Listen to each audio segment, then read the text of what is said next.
Nosso tema de hoje é um tema muito importante, que é a crise energética do país. Energia elétrica é uma coisa muito importante para todos nós. Todas as energias, principalmente a energia elétrica. Com a crise instalada no Brasil, essa forte taxas que nós somos obrigados a pagar, obrigou muita gente a fazer o chamado gato. Você olha no esporte, é um emaranhado de fios, ou até por baixo do chão as pessoas fazem gato porque não podem pagar a conta da energia, porque é muito alta, muito grande.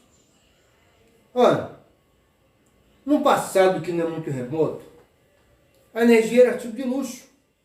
Quem tinha poder de ter energia em casa, energia elétrica? Só rico. E o que é que existia no Brasil? Existia só rico, pobre, as pessoas que estavam abaixo da linha da pobreza e os miseráveis. Não existia a classe média. Então o que que tinha o rico? O rico tinha sua geladeira elétrica, porque ele podia pagar a energia cara. Não tinha fogão a gás. Então o rico tinha o fogão elétrico, porque ele podia ter fogão elétrico, podia pagar. Podia ter sua luz em casa, seus faróis, mas e os pobres? Tinha? Não tinha. Não tinha. Não muito longe não, a gente estava ainda nos anos 40, meados dos anos 50. Quem é que tinha a possibilidade de ter uma geladeira? E o pobre tinha, porque não existia classe média. Existia, dizia assim, fulano de tal é remediado, é um pouquinho melhor do que o pobre, mas não existia classe média. Olha, e como vivia o povo? Como iluminava suas casas? Na base do querosene. E qual o instrumento, qual o equipamento que eles tinham? O candeeiro. O que é o candeeiro? Um vaso de vidro, com uma manga de vidro, com um pavio, onde se rolava uma rodinha para subir e descer o pavio, acendia-se o pavio, colocava a manga e aí estava a iluminação em casa. O candeeiro já era uma luz mais granfina, pode dizer assim, em função dos mais pobres ainda, que usavam fifó. E o que é fifó? Fifó porque, talvez até um fifó, porque fumaçava muito. Num vidro, num vaso, numa garrafa, com a tampa. E dentro da tampa se colocava uma chamada torcida, que era um algodão enrolado, tipo assim, trançado, que chamava, convidíamos nos armazéns. Nos armazéns, nas quitandas, compravam as torcidas, as pessoas usavam nos seus fifós. Aquelas pessoas que a renda era tão pequena que não dava para ter um candeeiro, tinha um fifó. Só que o fifó fumaçava a casa toda. Ficava toda suja, toda preta da fumaça. Porque ele não tinha condição de ter um candeeiro. As escolas noturnas dos bairros funcionavam com candeeiro. Eu mesmo estudei na escola do candeeiro, professor Abilino Ribeiro, no Mirante, tinha lá candeeiro, e que a gente aprendia a escrever, fazer conto, mas no candeeiro, além do candeeiro. Por quê? O pobre não tinha acesso à energia. Bom, mas o tempo muda, né? O tempo foi mudando, e o mundo foi se evoluindo, e as pessoas tiveram condições de se melhorar de vida. E a energia passou a servir a maioria parte das pessoas brasileiras. Eu digo a maior parte que ainda existe muita gente que não tem energia elétrica em casa, que não tem fogão a gás, que não tem aparelho elétrico nenhum. Mora no interior do estado, lá na fazenda, bem longe, vamos fazer um termo assim, nos confins da cidade. Eles não têm direito à energia, nem sabem se existe. Eles vivem lá do fifó. Sabe que existe fifó? Existe. Bom, apareceu a geladeira elétrica, depois apareceu a geladeira querosene, para as pessoas que podiam comprar uma geladeira, mas não tinha energia em casa, usavam a geladeira querosene. Isso não é muito longe não. Não é do passado não. Em 1965, eu trabalhei numa empresa de eletrodoméstico que vendia geladeira querosene. Eu fui de outro dia. E vieram aqui em Salvador, vendia geladeira, querosene. Então, isso sabe dizer que várias pessoas não tinham acesso à energia elétrica. Eu sei muito bem quem tinha energia direito à energia elétrica era o rico. Digo isso porque minha mãe trabalhava como doméstica, era cozinheira, e os fogões era tudo elétrico. Geladeira, fogão, tudo elétrico. E o pobre não tinha. E como é que o pobre cozinhava? Na base do carvão ou lenha. Existiam os depósitos de carvão, vendia as latas. O depósito era caro para algumas pessoas. Aquelas pessoas que não podiam ter acesso ao carvão, cozinhava com lenha. Ia no mato, tirava madeira e cozinhava com lenha.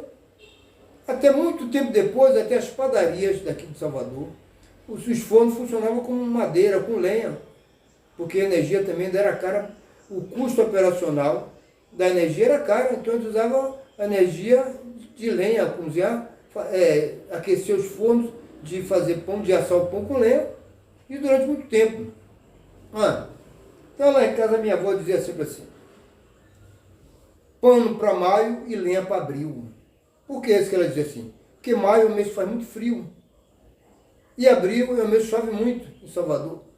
Então, você tem que ter lenha arquivada, arrumada, armazenada lá no campo coberto, para poder, quando começar a chover, você ter como cozinhar, como gastar a lenha fazendo seu alimento. Bom, hoje o pobre está numa sinuca de babado, é um termo assim que a gente fala. Ele não vai lá nem cá. Ele não tem acesso à energia. Carvão é caro porque também é proibido, por causa do desmatamento. O carvão só pode ser feito com determinada árvore, que pode ser renovável. E a lenha também só pode ser com madeira que pode ser renovável. Então, ou cozinha com carvão ou com lenha, mas ele não tem nenhum nem outro. Veja a dificuldade que o pobre passa, que o brasileiro passa. Depois, ainda lá na década de 40, que a iluminação era a querosene no candeeiro, e era escasso. Nem todo mundo tinha poder de comprar, porque também não tinha quantidade. Lembro-me que no Campo Grande tinha um posto que vendia querosene. E só podia vender 2 litros às pessoas, porque foi na época quando o Brasil declarou guerra à Alemanha em 1942. De 42 a 45, a crise do Brasil era muito grande e tudo. E a crise energética mais ainda, porque até o querosene era caro e não se achava. Então o que faziam os pais? Ia para a fila, cada um com um litrozinho para comprar seu litro de querosene para botar no seu candeeiro, para sobreviver, para clarear sua vida, sua casa. Era assim que funcionava. E as pessoas não tinham outra alternativa de cozinhar. Era lenha ou carvão, como já falamos. Depois surgiu o fogão a querosene. O fogão a querosene é chamado fogão de uma boca, de 2 bocas. Tinha até a marca Jacaré, fogãozinho Jacaré. Minha casa cozinhou quando eu fui morar com minha mãe, aos 19 anos, quando ela deixou de trabalhar como doméstica, porque eu já trabalhava em fábrica, já ganhava meio de salário. A gente comprou um fogãozinho Jacaré para cozinhar. E cozinhava no bar do querosene. Depois veio o fogão a gás. E o fogão a gás. As pessoas tinham medo do bujão de gás explodir. Poucas pessoas compravam fogão a gás. Primeiro que era caro o bujão de gás, e o medo terrível. Isso, muitas pessoas demoram muito tempo para comprar um fogão a gás. Então, o gás também é energia. Aí o que diz o governo? Falta de água nas represas para produzir as energias. Por isso que se cobra essa tarifa de R$14,70 por quilowatt gasto. Aí que entra os políticos. Será que no Palácio da Alvorada, será que no Palácio do Planalto, será que na Granja do Torto falta energia? Me diga se falta lá. Não falta. Por que não falta? Porque eles não vão deixar. Me diga se o ministro da Economia, nosso ministro da Economia, ele mora na Granja do Torto. Será que falta economia, falta gasolina para ele? Não, não falta. Não falta porque ele não paga energia, ele não paga comida, todos eles não pagam nada de graça. Mas ele abre a boca e diz, não foi nada, uma tarifazinha aqui para o povo Porque não tem água para mover as turbinas. Por que não tem para os políticos?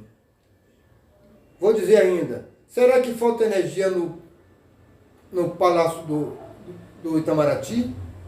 Será que falta energia no Congresso Nacional? No Palácio da Justiça? No Palácio do Supremo Tribunal Federal? Não falta. Não falta energia. Porque eles, não, além de não pagar, quem que vai cortar a energia do Palácio do Planalto? Quem vai cortar a energia do Supremo Tribunal Federal? Ninguém vai fazer isso. Ah, mas não tem. Olha só, a energia não é só elétrica, não é só a hidrelétrica. No Brasil nós temos várias opções. Quais delas? Aí se fala que não tem água nos reservatórios. Você chega na barragem do São Francisco, lá do Sobradinho, você chega de um lado e não vê o outro, parece um mar de água. E o São Francisco continua correndo, trazendo água, e falta água. Eu vou dizer uma coisa, sabe o que falta? Vergonha na cara dos políticos. Quando eles vão no palanque, todos eles, de um modo geral, não escapa ninguém. Quando eles vão no palanque fazer seus comícios, seus discursos, eles deviam levar cada um uma garrafa, um litro, com água, litro transparente e com um rótulo. Vergonha. E eles beberem os copos da vergonha. Esse é que falta, eles beberem o copo da vergonha para que as pessoas votem nele. Ele está tomando vergonha na cara, mas eles não tomam. Se eles fizessem isso, eles tomariam vergonha na cara e não deixavam acontecer isso. Cara, existe a energia eólica, a energia provocada por vento, não pode ter errado, mas a energia provocada pelos moinhos de vento. O que não falta é vento no Brasil. O vento sopra em todos os quadrantes.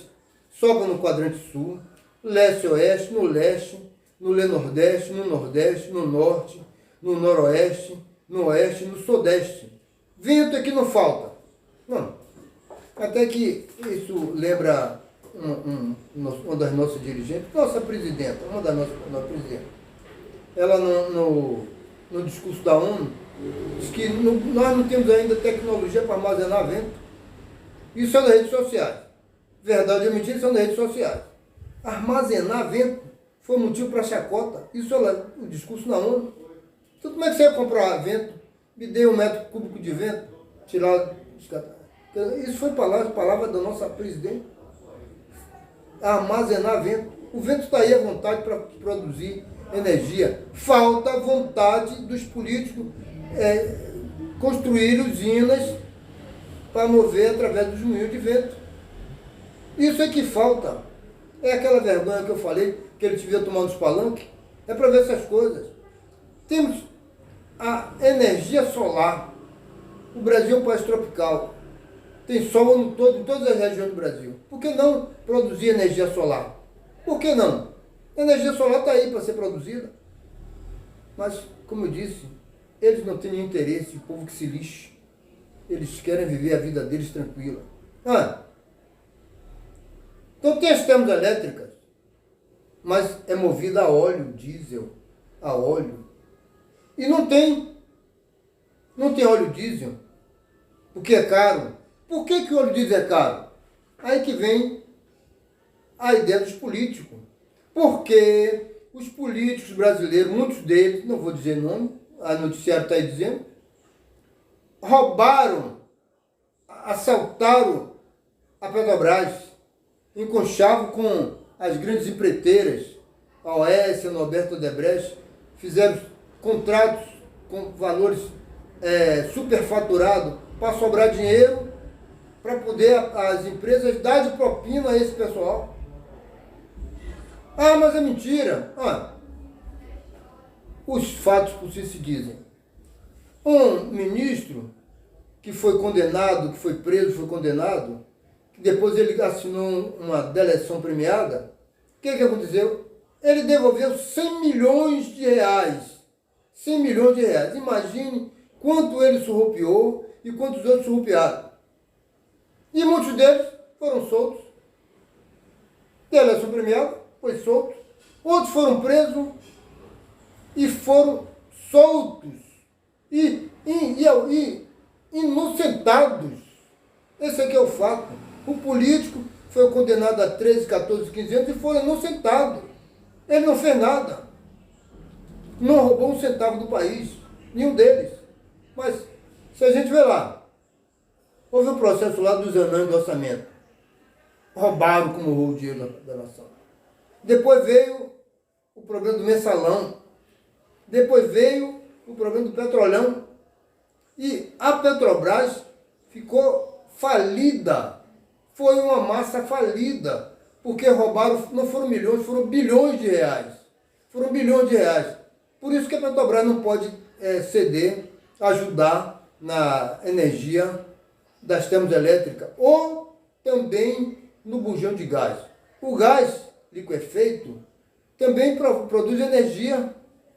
Pode produzir energia para luz, iluminação, pode produzir energia para o gás de cozinha, pode produzir também para fábricas funcionarem.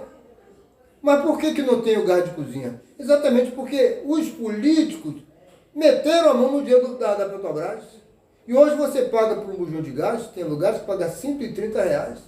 Quem é que pode pagar R$130 por um bujão de gás? O centro ganha salário mínimo, quer dizer, ganha salário mínimo, vírgula. E aquelas pessoas que ganham a metade do salário mínimo, ou menos do salário mínimo? O governo, mesmo na pandemia, deu um auxílio emergencial, R$600. 600, mas ele não deu R$600, ele deu R$200. Por que ele deu R$200? Porque ele sabia que o Congresso Nacional não ia aceitar e aumentar. E aí era para ele bom, porque ele aumentou um pouco. O que fez o Congresso? Achou muito pouco o valor de 200, deu 500. E ele aí, apoiado em cima, botou mais 100, fez 600. Para dizer que ele é o maioral, que ele está ajudando o país, que ele está ajudando o brasileiro. Mas, olha o auxílio emergencial, R$600. 5 meses de R$600. Veja a diferença. Nos Estados Unidos, o presidente anterior deu $600, que equivale a quase R$3.500. Quando mudou de presidente, o presidente dos Estados Unidos deu $2.000.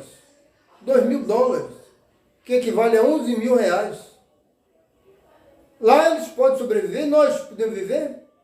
E o que fez os nossos governantes? Diminuiu de 600 para 300. E de 300 para 250 não dá mais. Imagine como é que você vai comprar um bujão de gás por 130 se você tem um auxílio emergencial de R$250. Pode? Não pode. Então vamos dizer aos políticos que ele, antes de ser político, ele, antes de fazer o comício dele, vá para o palanque com a garrafa de água e com um rótulo bem grande, vergonha. E tome vergonha. Aí sim, se ele tomar vergonha, a crise energética não vai existir. Todos nós vamos ter direito à energia elétrica e barata, porque pode ter energia barata no Brasil. E ainda não esqueci de falar. E a energia nuclear? Por que construiu no Brasil? Angra 1, Angra 2, Angra 3. Por que gastaram essa fortuna? Foram os políticos. Por que eles gastaram esse dinheiro imenso? Para poder sobrar dinheiro para eles. Imagine quanto eles gastaram na construção dessa usina. Quanto de dinheiro foi surrupiado. Isso é a verdade. E está aí, não produz nada. Não produz energia nuclear para nós. Os outros países civilizados, que se diz civilizado, todo mundo tem sua energia nuclear e que não precisa de água para produzir energia, não precisa de rios fortes. Eles têm também, que são conservados, apesar de que os nossos não são conservados. Nosso rio está abandonado. O velho Chico está aí abandonado. Primeiro quiseram fazer tem que falar da política. O velho Chico tinha que fazer uma revitalização, fizeram uma transposição mentirosa, que até hoje gastaram bilhões de reais e até hoje o Nordeste não tem água. Mas não fizeram uma revitalização no Rio São Francisco. Se fizessem isso, claro que tinha mais água para mover as turbinas da usina lá de Sobradinho e também de Paulo Afonso. Nós tínhamos a nossa aqui, que era a usina de Bananeira, que produzia energia para a Bahia. As águas do rio Paraguaçu. A usina de Bananeira acabou. Hoje nós temos a usina de Pedra do Cavalo, que também é das águas do rio Paraguaçu, mas também não tem água. E o rio Paraguaçu continua derramando água para para a Pedra do Cavalo produzir energia, mas não tem. Eles dizem, não tem água para produzir, tem sim. Eles aqui não querem botar. Isso são os nossos políticos. Eu não digo que é político A, nem político B, político C, todos os políticos. Como é que você vai saber que o político é bom? Como é que você vai saber se o político é honesto? Se a própria imprensa, se os próprios políticos dizem que no Congresso Nacional, 2/3 dos parlamentares estão investigados, acusados ou respondem processo.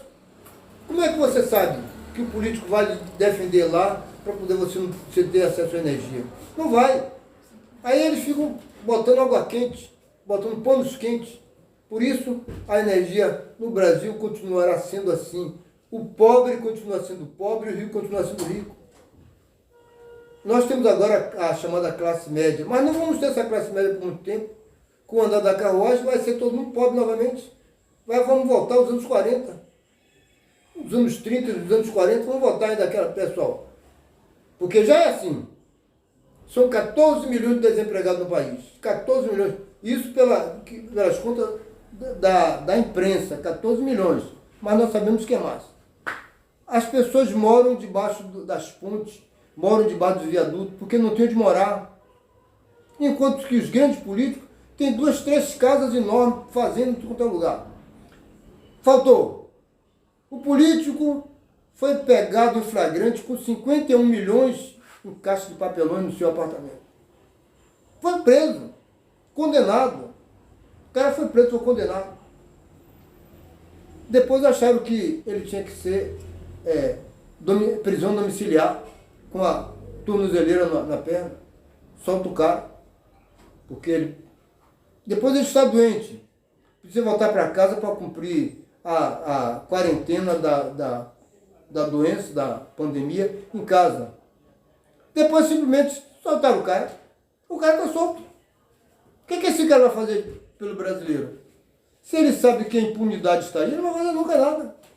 Ele, que tinha 51 milhões dentro do apartamento, imagine quantos milhões ele tem guardado no nome de parentes, de casa, de apartamento e tudo mais. É assim o Brasil. E a gente fala sempre em crise energética, crise não sei o quê, crise daquilo, tudo da outra. Mas a gente não fala dos políticos. A crise é dos políticos, de um modo geral. Não digo A, nem B, nem C, porque eu não posso dizer, eu tenho que dizer todos eles.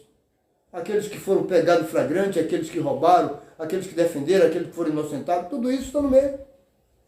Isso é a crise energética do Brasil, é a crise energética da Bahia. E todos nós pagamos caríssimo. Ok, minha gente? Tá bom, muito obrigado.